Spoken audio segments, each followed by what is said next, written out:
বিসমিল্লাহির রহমানির রহিম। উচ্চতর গণিতের দ্বিতীয় পর্ব ক্লাসে তোমাদের সকলকে স্বাগত জানিয়ে শুরু করছি। তবে প্রথম পর্ব ক্লাসে আমি অলরেডি ফাংশন, অন্যায়, কোডোমেন, রেঞ্জ ইত্যাদি শিখেছি। এখন আমরা ফাংশন নিয়ে একটু বিস্তারিত একটু গভীরে যাব। ফাংশন কি? বোর্ডে দেখো ফাংশনের সংজ্ঞাটি লিখেছি। ফাংশন হলো বিশেষ ধরনের একটি অন্যায় যা কোনো সেটের প্রতিটি সদস্যের সাথে অপর একটি সেটের একটা মাত্র সদস্যের সাথে সম্পর্ক যুক্ত করে। আর ফাংশনের একটা জিনিস মনে রাখবো যে ফাংশনের বিশেষ দুইটি রূপ আছে। একটি হলো এক ফাংশন, আরেকটি হলো সার্বিক ফাংশন বা অন্টু ফাংশন। তা আসি একটু বোর্ডের দিকে লক্ষ্য করো। এখানে দেখো আমি সেট আকারে বা ডায়াগ্রাম আকারে দেখিয়েছি। এটা এ সেট, এটা এক্স সেট, এটি হলো ওয়াই সেট, এটি এ সেট, এটি বি সেট, এটি পি সেট, এটি কিউ সেট। এভাবে আমরা ধরে নিলাম। এখন এক্স সেটের উপাদান এখানে 1 2 3, ওয়াই সেটের উপাদানগুলো আছে 4 5 6, এভাবে দেওয়া আছে। তাহলে এখন আমরা জানবো যে এর মধ্যে কোনটি ফাংশন হবে, কোনটি ফাংশন হবে না, সেইগুলো আমরা একটু যাচাই করব। এখানে লক্ষ্য করে দেখো এক্স সেটের প্রতিটি সদস্য ওয়াই সেটের প্রতিটি সদস্যের সাথেই কিন্তু পৃথক পৃথকভাবে যুক্ত আছে। এখানে একটু লক্ষ্য করো, প্রথম উপাদানগুলো পৃথক পৃথকভাবে যুক্ত আছে, তবে 2 এবং 3 দুইটাই কিন্তু 5 এর সাথে যুক্ত আছে। এখানে দেখো 1 পি সেটের যে উপাদান 1 একটি সংখ্যা, এই 1টি হলো কিউ এর দুইটি উপাদানের সাথে যুক্ত হয়েছে। তাহলে এখানে কিন্তু সংজ্ঞায় বলা হয়েছে যে একটি সেটের প্রতিটি সদস্যকে অপর একটি সেটের যে কোনো একটি মাত্র সদস্যের সাথে যুক্ত হতে হবে। তাহলে এখানে কিন্তু একটি সেটের সাথে যুক্ত হচ্ছে না, 1 একবার 3 সাথে যুক্ত হচ্ছে, একবার 4 এর সাথে যুক্ত হচ্ছে। তাহলে এইটি যদি আমরা অন্যায় আকারে লিখে দেখো, এটি যদি অন্যায় আকারে লিখে মনে করি একটি ফাংশন এফ, এটা যদি আমরা অন্যায় আকারে রাখি 1 3, তাহলে 1 4 আর 2 5, এইটি হলো কিন্তু অন্যায় আকারে লিখেছি। তাহলে দেখো এখানে 1 একবার 3 সাথে যুক্ত হচ্ছে, আবার 1 4 এর সাথে যুক্ত হচ্ছে। তাহলে এই দুইটি সংখ্যা একই সংখ্যা হয়ে যাচ্ছে, এই জন্য কিন্তু এটি ফাংশন হবে না। এটি কিন্তু একটা অন্যায়, কিন্তু একটি ফাংশন হবে না। তাহলে এইটা আমরা বলতে পারি অন্যায়, কিন্তু অন্যায় ও ফাংশন নয়। এটা কিন্তু ফাংশন নয়। এবার লক্ষ্য করো এই দুইটা দিকে একটু লক্ষ্য করো। এইটা যদি আমরা অন্যায় আকারে লিখি তাহলে 1 4, 1 এর সাথে 4 এর যুক্ত, 2 এর সাথে 5 যুক্ত, 3 এর সাথে 6 যুক্ত, এটি একটি অন্যায় আকারে লিখেছি। অন্যায়ের তালিকা পদ্ধতিতে লেখা হয়েছে এটা।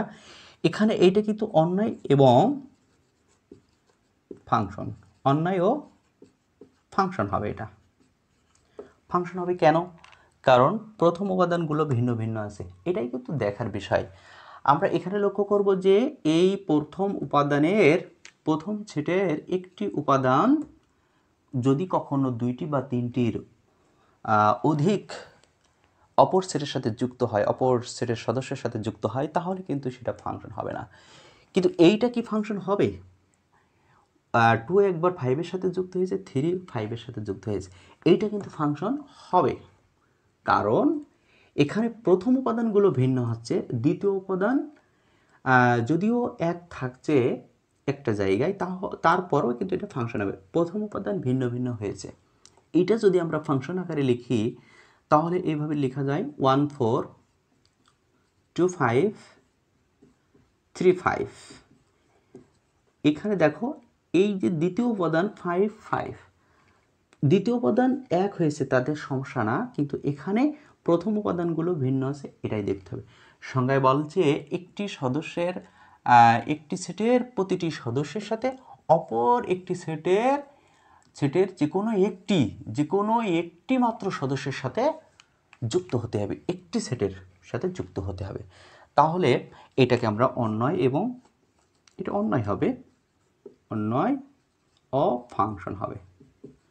তাহলে এখানে আমি যে তিনটি ডায়াগ্রামের চিত্র দেখেছি তার মধ্যে এই সেটটি, এই ফাংশনটি ফাংশন হচ্ছে না, এই অন্যয়টি ফাংশন হচ্ছে না। তাহলে ফাংশনের আরেকটা জিনিস পাশাপাশি আমরা মনে রাখবো যে ফাংশনের দুইটি রূপ। ফাংশনের রূপ কয়টি? দুইটি রূপ। একটি হলো এক এক ফাংশন, এক এক ফাংশন, আরেকটি হলো সার্বিক ফাংশন, সার্বিক ফাংশন, বা এটাকে অন্টো ফাংশন বলা হয়, অন্টো ফাংশন, অন্টো ফাংশন। তাহলে এই বিষয়টা আমার মনে হয় তোমরা এটা বুঝতে পেরেছো। এরপরে আসবো, তাহলে ফাংশনের দুটি রূপ হলো এক এক ফাংশন এবং সার্বিক ফাংশন বা অন্টো ফাংশন। এক এক ফাংশন এবং সার্বিক ফাংশনটি একটু লক্ষ্য করো। এক এক ফাংশনের যে সংজ্ঞাটি দিয়েছি এবং সার্বিক ফাংশনের যে সংজ্ঞাটি দিয়েছি, এই সংজ্ঞাগুলো কিন্তু মনে রাখতে হবে, যেহেতু আমি এর আগে ফাংশনের সংজ্ঞাটি দিয়েছিলাম। এই সংজ্ঞাগুলো একটু তোমরা প্রয়োজন হলে একটু নোট করে রেখো। তাহলে দেখো, এক এক ফাংশনটি কি? যদি কোনো ফাংশনের ডোমেনের ভিন্ন ভিন্ন সদস্যের প্রতিবিম্ব সর্বদা ভিন্ন ভিন্ন হয় তবে ফাংশনটিকে এক এক ফাংশন বলে। তাহলে ডোমেনের ভিন্ন ভিন্ন সদস্যের প্রতিবিম্ব সর্বদা ভিন্ন হতে হবে, তার মানে ডোমেনের যে মানগুলো থাকবে প্রতিবিম্ব, এটাকে কিন্তু আমরা ডোমেন মান বলবো, আর এই পাশের অংশগুলোকে কিন্তু বলা হয় প্রতিবিম্ব বা ইমেজ। এটা প্রিমেজ, এটাকে বলেছিলাম যে ইমেজ। এটা ডোমেন, এটাকে আমরা বলবো কোডোমেন বা রেঞ্জ। তাহলে এটা যদি ভিন্ন ভিন্ন হয় তাহলেই কিন্তু আমরা সেটাকে এক এক ফাংশন বলবো। আর সার্বিক ফাংশনটি কি? যদি কোনো ফাংশনের রেঞ্জ সেট এবং কোডোমেন সেট পরস্পর সমান থাকে তবে সেই ফাংশনকে সার্বিক ফাংশন বলে। তাহলে রেঞ্জের সেটটি এবং কোডোমেনের মান এই দুইটা যদি সমান হয় তাহলে সেইটাকে আমরা বলবো সার্বিক ফাংশন।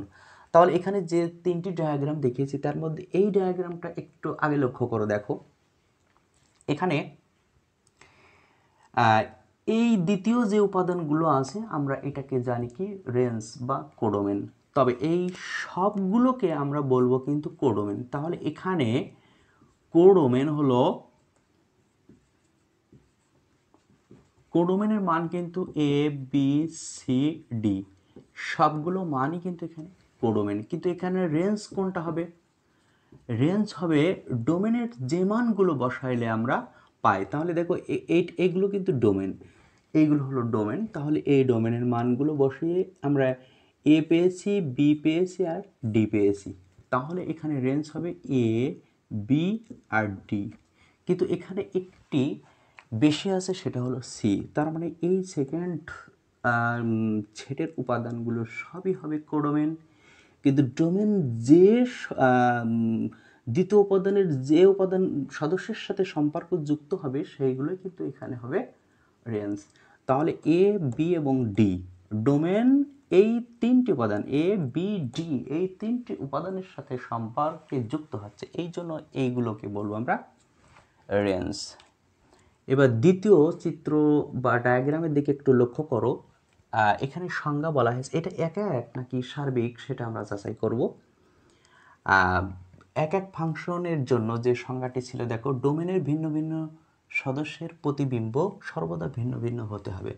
তাহলে এখানে ডোমেনের যে তিনটি উপাদান ছিল এক্স, ওয়াই, জেড, কিন্তু এই যে ওয়াইয়ের জন্য বি, জেডের জন্য বি হচ্ছে, ওয়াই এবং জেড এই দুইটি ডোমেনের মানের জন্য কিন্তু একটা প্রতিবিম্ব পাওয়া যাচ্ছে। তাহলে এখানে ভিন্ন ভিন্ন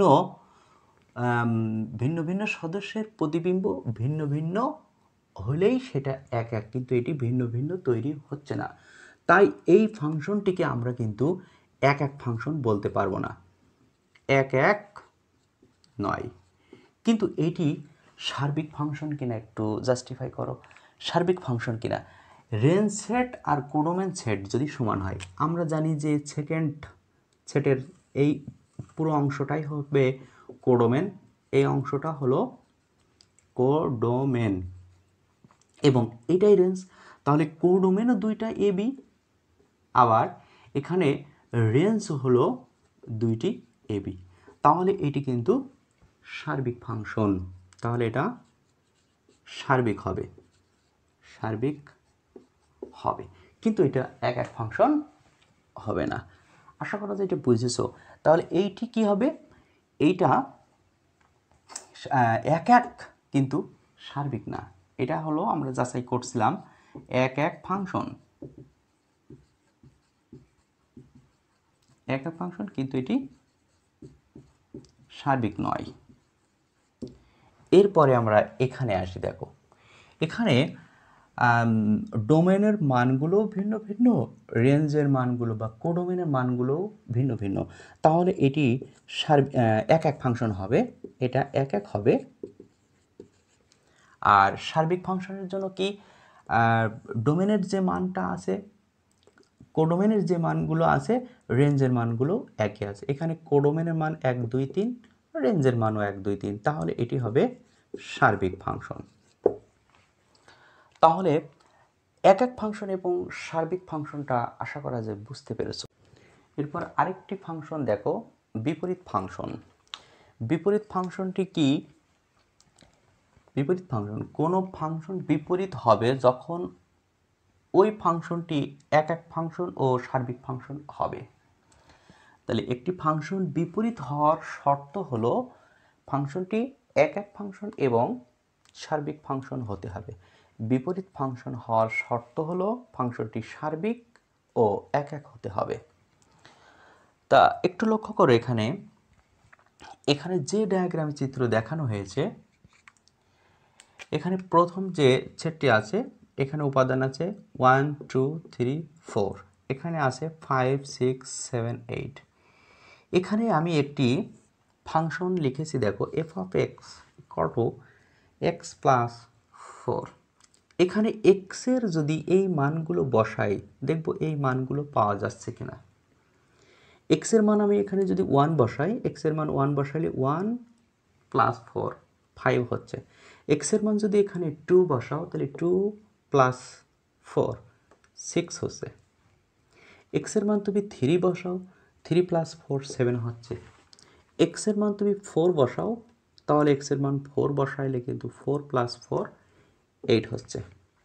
তাহলে এই মানগুলো বসিয়ে, এই ডোমেনের মানগুলো বসিয়ে আমরা রেঞ্জের মানগুলো পাচ্ছি। এখন উল্টা করে, অর্থাৎ এই রেঞ্জের মানগুলো বসিয়ে যদি আমি ডোমেন পাই, দ্বিতীয় উপাদানগুলো যদি আমি বিপরীত ফাংশনে বসিয়ে যদি এই উপাদানগুলো আমরা পাই, তাহলে আমরা এটা বলবো বিপরীত ফাংশন।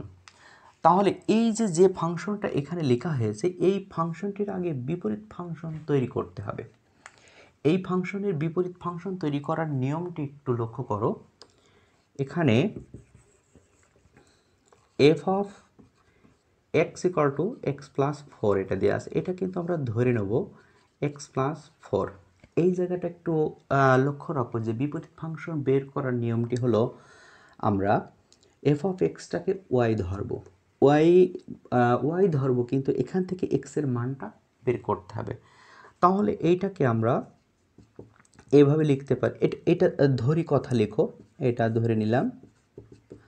তাহলে এটা লিখতে পারি x plus 4 equal to y. যেহেতু আমি এখান থেকে এক্সের মান বের করবো, তাহলে এক্স ইকুয়াল টু এই 4টা ওই পাশে পাঠাইলে এটা হবে। এই এক্সের জায়গায় একটু লক্ষ্য করো, এক্সের জায়গায় কিন্তু আমরা লিখব f of inverse y, f of inverse y, y minus 4। F of inverse y কীভাবে হলো এটা যদি আমরা চিন্তা করি, তাহলে দেখো এফ অফ এক্স সমান এখানে ধরা হয়েছে ওয়াই। অতএব ওয়াই ইকুয়াল টু বলা যায় f of inverse x, y equal to f of x. এখন যদি আমি এখান থেকে এক্সের মানটা বের করতে চাই তাহলে কিন্তু এফটা এই পাশে আসলে এফ অফ ইনভার্স ওয়াই হয়। এফটা যখন এর নিচে আসবে তখন কিন্তু এটা ইনভার্স হবে, তাহলে এটা কিন্তু এক্স। তাহলে এক্সের জায়গায় আমরা এফ অফ ইনভার্স ওয়াই লিখতে পারি, এক্সের জায়গায় এফ অফ ইনভার্স ওয়াই।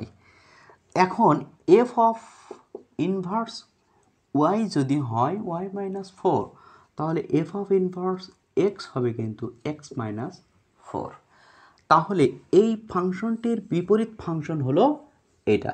দেখো এই ফাংশনের বিপরীত ফাংশন এটা আমি লিখে রেখেছি। এখন এইটা তাহলে আমরা এখন বিপরীত ফাংশন পেয়েছি। এখন তুমি যদি এই জায়গায় এক্সের মানগুলো অর্থাৎ এই যে 5, 6, 7, 8 এই জায়গায় যদি বসাতে থাকো তাহলে দেখবা এই মানগুলো আমরা এখানে পাবো।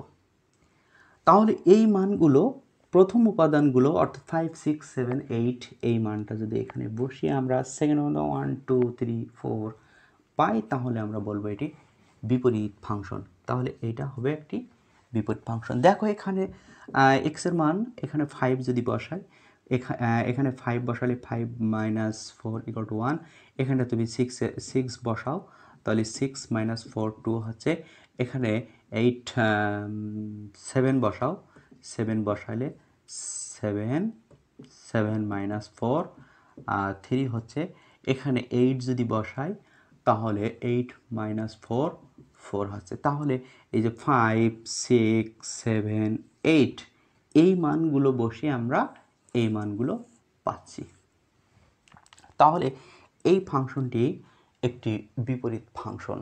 তাহলে বিপরীত ফাংশন হওয়ার জন্য শর্তটা মনে রাখতে হবে, সেই ফাংশনটি এক ফাংশন হতে হবে এবং সার্বিক হতে হবে। এরপরে একটু লক্ষ্য করে একটা প্রশ্ন আমি এখানে রেখেছি, এইটার বিপরীত ফাংশন তৈরি করব এবং এটা যাচাই করব যে কিভাবে এটি বিপরীত ফাংশন হচ্ছে। তা একটু লক্ষ্য করো,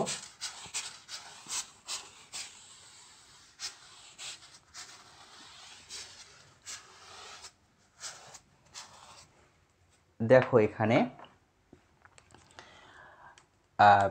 এই ফাংশনটি বিপরীত ফাংশন। আমি বলেছি f of x equal to 2x plus 3, এটাকে আমরা ওয়াই ধরে নেব। তাহলে ধরি y equal to 2x plus 3, y ধরবো, এক্সের মান কিন্তু এখান থেকে বের করব।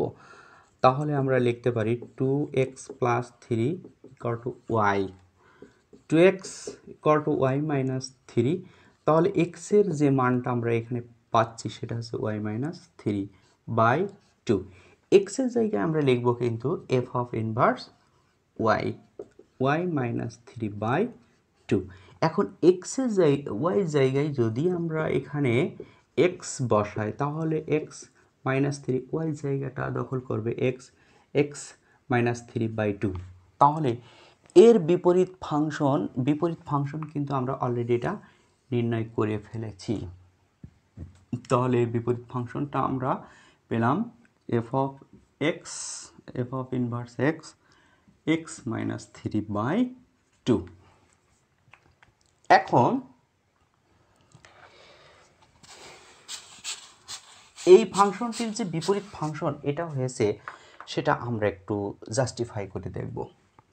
তাহলে F of x equal to 2x plus 3 এর বিপরীত ফাংশনটা আমরা পেয়েছি এক্স মাইনাস 3 বাই 2। এর বিপরীত যে এটা কিভাবে হলো কয়েকটা মান দিয়ে আমরা যাচাই করি। এই ফাংশনে আমরা এক্স এর মান বসাই, এক্স এর মান 1 বসাও, এক্স এর মান যদি 1 বসাই তাহলে কি পাচ্ছি, এখানে 2 আছে, 2 সাথে 1 গুণ করলে 2 প্লাস 3 5 হচ্ছে। এক্স এর মান যদি আমি এখানে 2 বসাই তাহলে 2 গুণ 2 4 প্লাস 3 7 পাচ্ছি। এক্স এর মান যদি আমি 3 বসাই তাহলে কত পাচ্ছি, দেখো 3 দুগুণে 6, 6 আর 3 9।